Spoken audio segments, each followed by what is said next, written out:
عندي خبر انه نادي الزمالك تلقى خطابا رسميا من نادي سبورتنج لشبونه بيحمل تهديدات وتحذيرات شديده اللهجه بسبب تفاوض الزمالك مع شيكابالا دون الرجوع لاداره النادي. الخطاب وصل يوم 3 يونيو، طبعا مسؤولي الزمالك ما رضوش يبينوه لانه خلاص الدوري يعني قرب فمش عايزين يبقوا مشاكل. ترجمه الخطاب: السيد رئيس مجلس اداره الزمالك، نرسل اليكم هذا الخطاب بخصوص اللاعب محمود عبد الرازق شيكابالا، نحطكم علما بان اللاعب ما زال متغيبا عن النادي ويخترق واجباته كلاعب في النادي.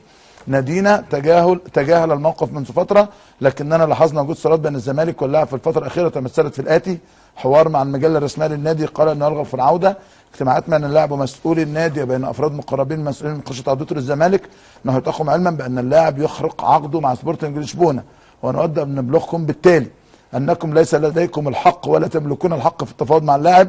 موقفكم واتصالاتكم مع اللاعب تقاوم موقفه وتجعله لا يرغب في العوده الى لشبونه وما يسبب الضرر لنادينا. عليكم ايقاف تلك المفاوضات في الحال ومطالبه اللاعب بالعوده الى نادي سبورتنج لشبونه. واضح ان هم مش هيعدوا الامر بسهوله، وده الاحتراف. كابتن